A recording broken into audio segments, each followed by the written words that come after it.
It's time for the Your Personal Bank Show with Ference Toth, financial literacy educator and speaker, entrepreneur, and chairman of the board of a bank in formation. Take charge of your financial future with Your Personal Bank. Now here's Ference Toth.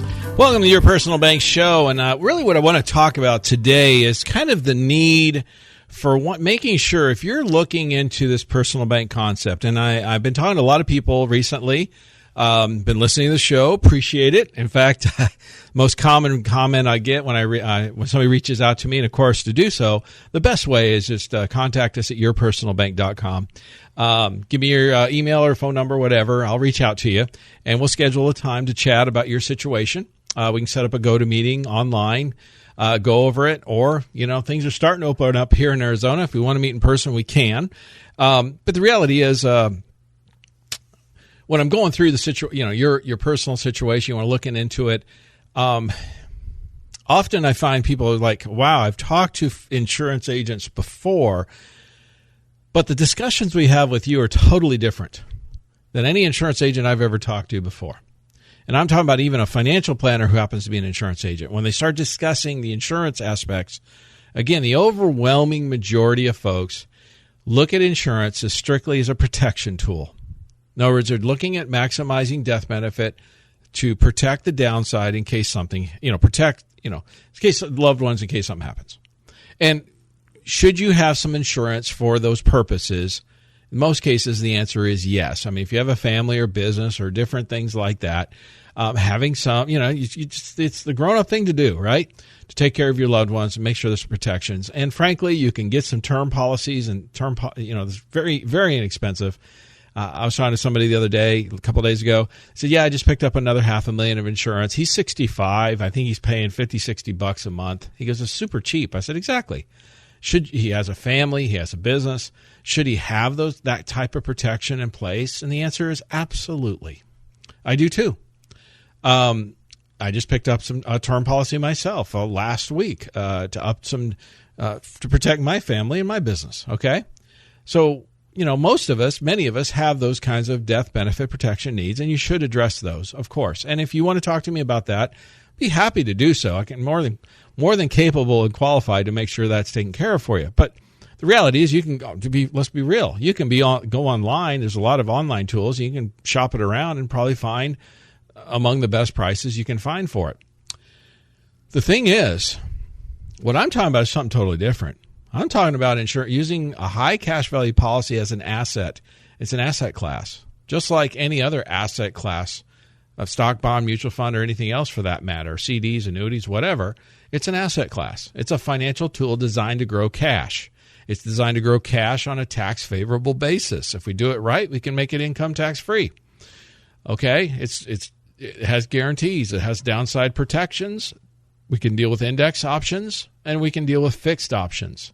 So, and I've mentioned many, many times, 6% dividends. We get companies paid 6% dividends, 25 years plus, never missed a beat. Multiple companies, okay? I'll show you who's been paying the best dividends over the last 25 years. I've got the chart. I can show it to you. And these companies many of them been paying dividends, most of them for over 100 years, some of them since before the Civil War. I mean, we're talking about serious long-term dividend-paying companies, okay? So my point is, if you're just going to go, your situation is simple, you're younger, you just need some death benefit protection, let's be real. Do you need to talk to an insurance agent about that or even a financial advisor? Maybe, maybe not. Can you just go online and get some term insurance and pick it up for 10 or 20, 30 years and shop it around and get the best rate? Sure, you could do that. I have no argument with that. In fact, again, if you have those death benefit protection needs, you probably should do that. But what I'm talking about here is using this as an asset class. And like I've mentioned many times, very, very few financial advisors specialize in insurance. It's a fact. In fact, I can back it up with some statistics. First of all, I read some statistics not too long ago that stated that of licensed insurance agents in the United States, this is anyone who just has a license, okay? We all know in real estate, there's lots of real estate agents that are licensed, not necessarily a lot of them that actually sell houses, right? So in the life insurance world, it's no different. The studies and statistics that I've seen more recently something around 10%, 10 or 11% of people who have an insurance license have ever submitted a life insurance application in their career. Okay? So right off the bat, we've just knocked out 90% of folks who have a license have never ever submitted an application in their career. Now, that's a little surprising to some people, but that's the reality, okay?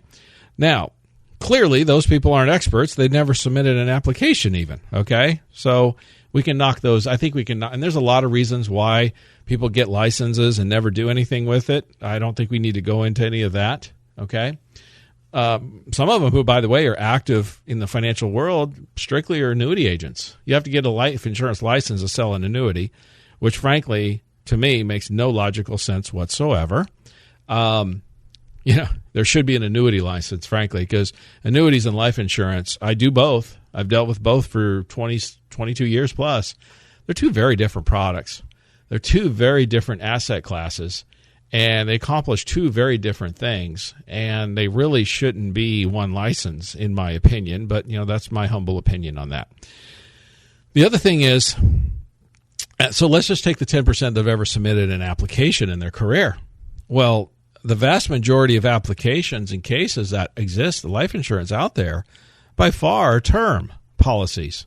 There's far more term policies that exist than the more permanent options. That'd be your FIC, your whole life, your IULs, your variables, all the other ones that are out there. So the vast majority of people who even have a license and do an application, frankly, are just selling term policy. And we've heard those people, buy term, invest the rest. So really, is that person a life insurance agent and a life insurance expert? And I would say no, not even close, because really all they're doing is satisfying the death benefit protection a person needs, which is valid. I agree that should be done. And then they're just basically they're a financial advisor. They're investing the rest in the markets and various things. So really, they're a financial advisor. They got the license so they can sell some term. But that is by no ways any kind of life insurance advisor, expert in any way, shape, or form. Okay? So we've just knocked off a good another percentage of those folks that have even submitted an app in their careers.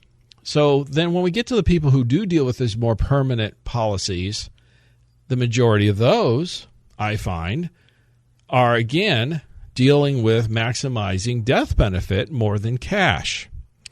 And there's a number of reasons behind that.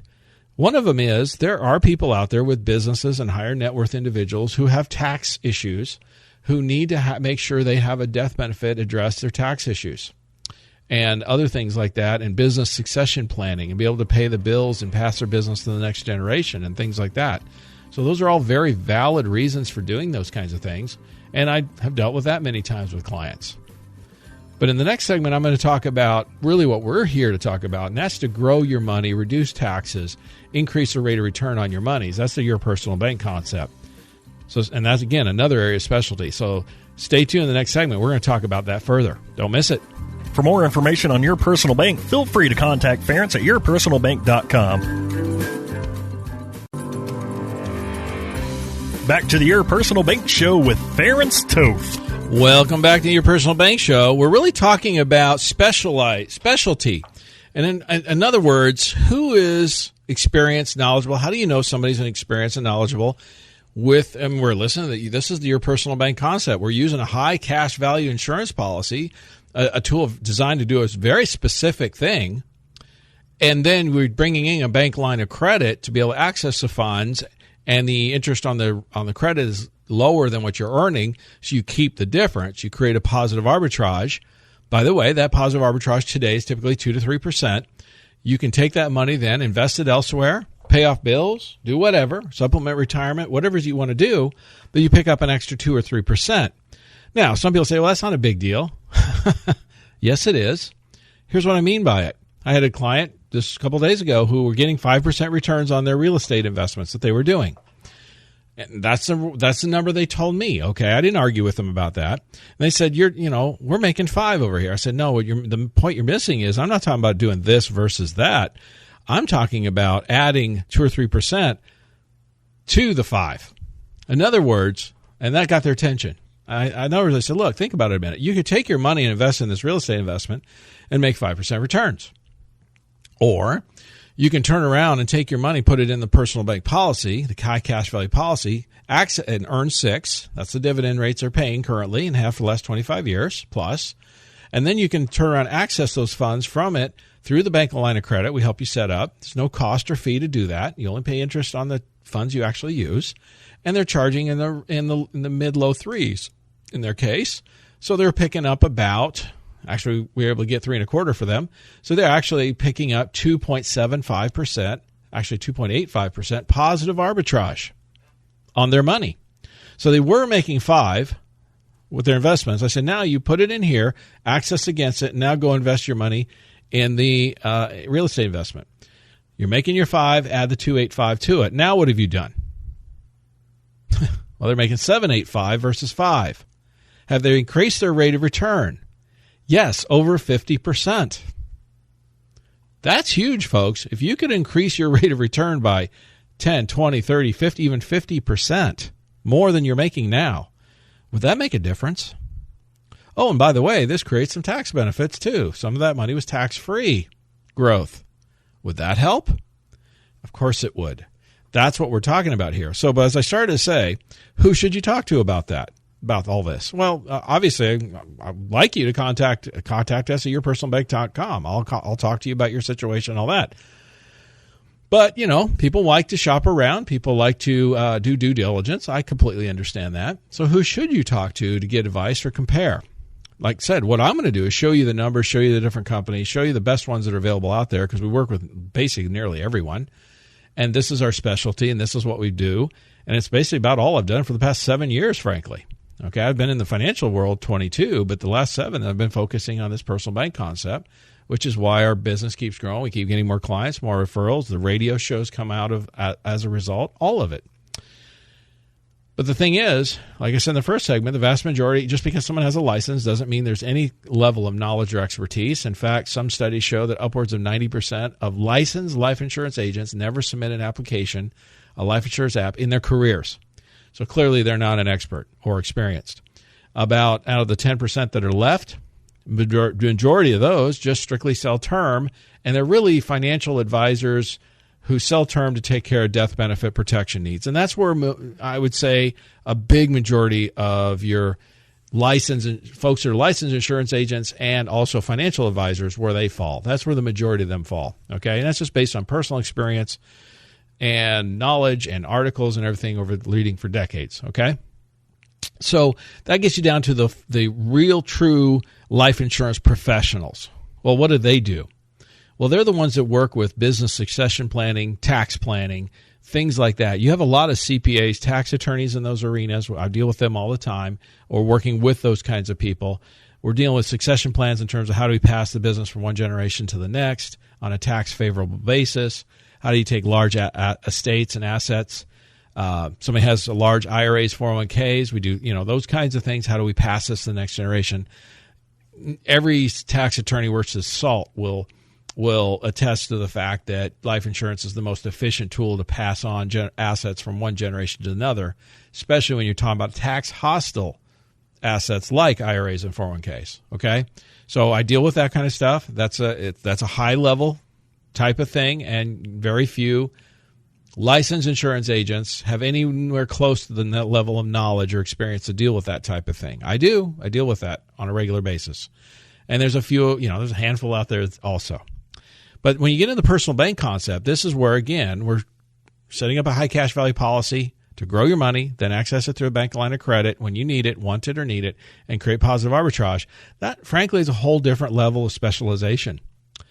And I find even fewer professional insurance agents understand this concept. I've taught on this. I've trained on this for years.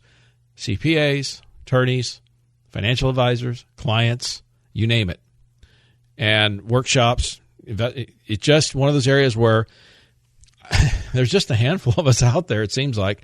I know some of the other big players, and there's not a lot out there in this arena. Why is this so important? Why should you be talking to an expert or knowledge who's looking at this? Well, last week, one of my Money Radio listeners contacted me. He had actually set up one of these policies to maximize cash growth, okay, minimize taxes, all the things that we're talking about, 7 or 8 years ago. And he'd been listening to what I was talking about, and he says, I think something's wrong. I'm looking at the numbers in my policy, the cash numbers, I'm looking at the death benefit and all these kinds of things, and it just doesn't seem to be what you're talking about. And I said, so we chatted. I had him order an in-force policy illustration. That's the actual term. So if you have a policy, here's what I'm going to say to you. If you happen to have an IUL or a index universal life policy or a variable life policy or a whole life policy, you really should contact us at yourpersonalbank.com. Let us look at it and give you a second opinion, a comparison. Here's the situation. I run into this all the time. I mean, it's so common. It's just, I expect it. I mean, when this doesn't happen, I'm surprised. Okay, that's how common it is.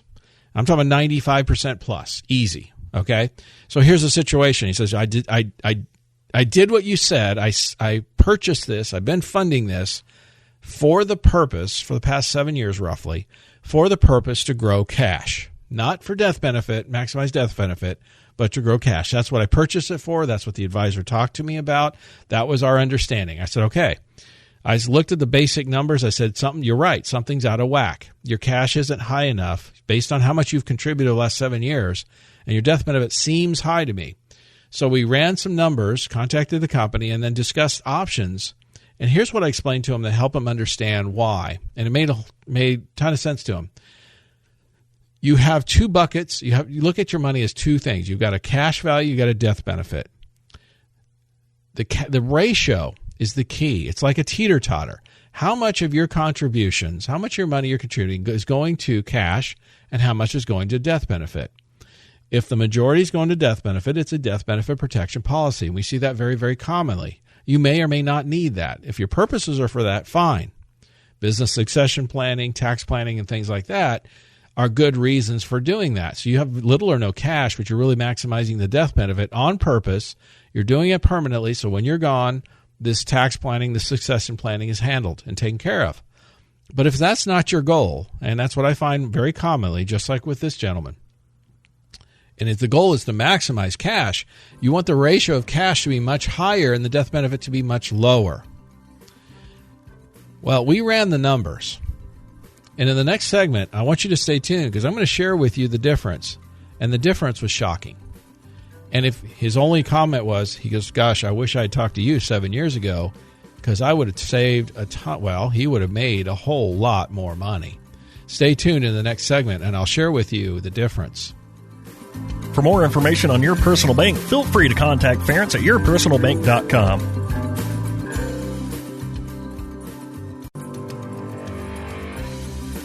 Back to the Your Personal Bank Show with Ference Toth. All right, welcome back to the Your Personal Bank Show. And like I said, we've been talking about some situations, and one in particular that I ran into just this week. What I want you to understand is this is very, very, very common. So this gentleman, and again, this is all in helping you understand how this really works and how these are structured and why most people don't get the maximum capability that these things can do. And most advisors, frankly, for various reasons, either unaware or just aren't willing to structure these to maximize the cash growth for folks. So this gentleman, like I said, about 7 years ago, he had set up one of these high cash value policies to maximize cash growth, not maximize death benefit, like we talk about in the personal bank concept all the time. He'd been listening to the show and listening to some of the things I was saying. He says it just didn't seem to add up based on the numbers and things he was looking at with his policy. He wanted to get another opinion, which, by the way, is really smart. Should you get a second opinion? If you have a policy or if you're looking at one of these things, should you get another opinion? Yes. Would you go in and get surgery because one doctor told you to? What's the first thing they tell you to do? Get a second opinion. I tell people this all the time. Look, you don't have to believe me. You don't have to trust me. You don't even have to like me. I mean, I hope you do, but, it's not necessary. let the numbers talk. And not my numbers from the companies. We'll lay out the numbers and show you with the illustrations, with the numbers, what's going to happen. Okay? And these are very accurate. These are things that the actuaries put together. So I'm going to tell you, these numbers, when you run these illustrations with the companies, are really, really accurate. Okay? So he had been funding this policy for the past 7 years, again, to maximize cash growth, minimize death benefit. And again, the understanding is to maximize cash growth, how much of the money you're contributing is going to the cash bucket, how much is going to the death benefit bucket. See, there's a wide range of what can be allocated on each side. Most people are not aware of that, okay? In fact, most insurance agents, licensed insurance agents, aren't even aware that there's a wide range of what can be done. They just, they contact the company, say, send me an illustration on this person, and they do what the company sends them. They don't ask for what's the range, what can be done. Okay? That's part of the education process I do with many agents, all right? And even the agents, some of them have been in the industry for decades, are shocked by the amount. Why didn't I know about this? Why didn't I know this could even be done? Nobody told them, okay? So the situation in his case is his death benefit, based on the amount of monies he had put in, his death benefit at this point, he was 68, was over $500,000. It was like $550,000. And based on the amount of money he had contributed over the past 7 years, that death benefit was kind of high if your goal was to maximize cash values. And why is that so important? Well, death benefit's not free, is it? Insurance has a cost. That's one of the first questions I get with folks. How much is the cost of insurance all the time? The more we push down the death benefit, the lower the cost of insurance is, isn't it? It's pretty obvious. Well, I said to him, have you looked at this? Have you talked to the company about reducing the death benefit so that you can then maximize the cash growth? What was happening is there was too much death benefit, and the extra cost and fees to carry that death benefit the past 7 years was eating into his cash growth. So yes, he had cash growth, but it wasn't nearly where it should have been. And to give you an idea, when we first ran the numbers, I told you he was 68. The numbers the company showed him, keeping it where it was, meant that his cash value was going to go to zero by age 82. That's not good, folks, especially if you're trying to grow cash, is it? I mean, frankly, that just doesn't work. And I see illustrations like that and situations like that all the time. And this was designed, supposedly, to maximize cash growth. The frank reality was it wasn't doing that. And that's where people, many times, who've had experience with these kind of policies, these kind of contracts, have some negative experience because they tried to accomplish cash growth. They were told they were going to get cash growth, and the reality is they didn't. They did for a while, and eventually it went backwards on them, which is what was going to happen with this gentleman. I said, let's just run the numbers and let's push the death benefit down to as low as possible. Remember, it was over $550.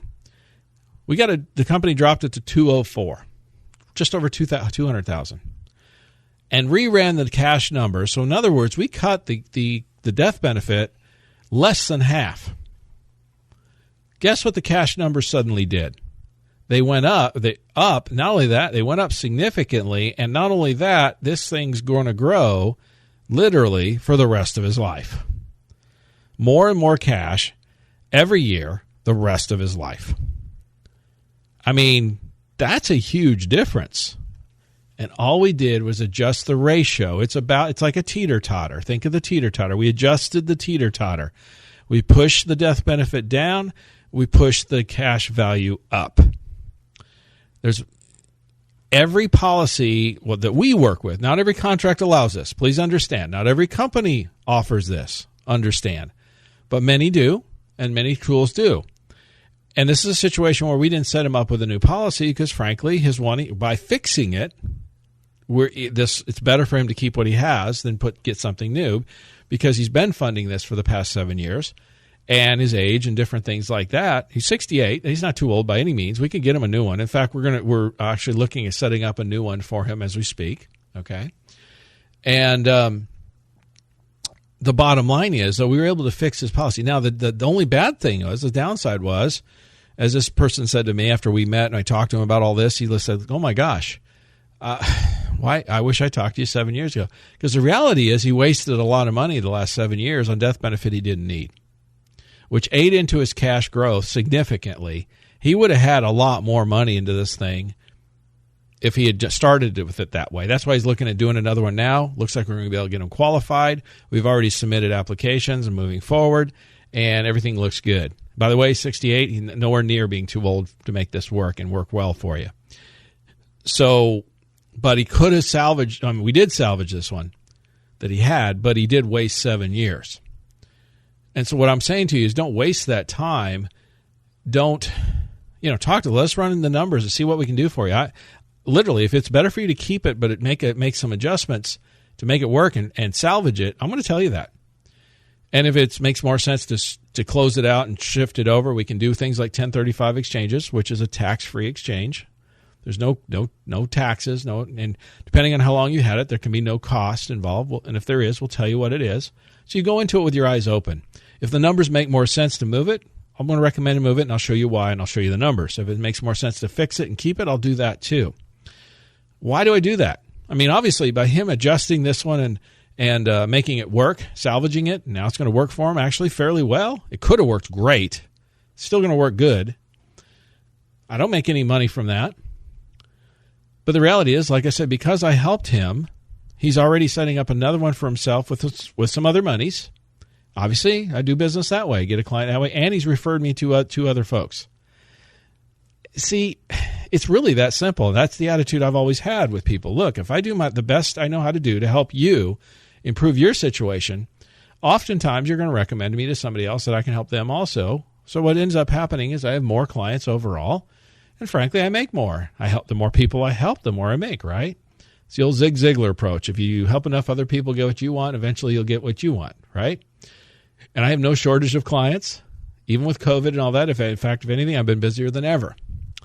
So it's really nice because personally, I haven't reached out to a prospect that wasn't referred to me or saw me at a workshop or heard me from the radio or whatever, something in like the last 8 or 10 years now.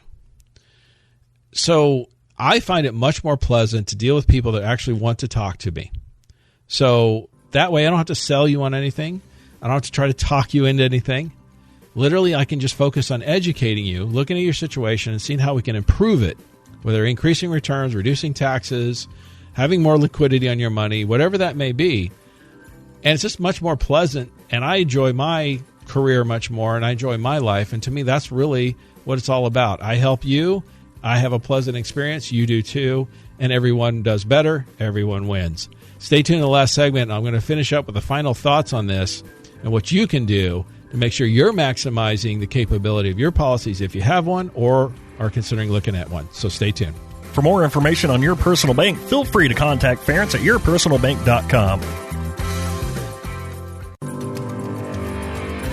Back to the Your Personal Bank Show with Ference Toth. All right, we're rounding third, and we're going to wrap up today's show.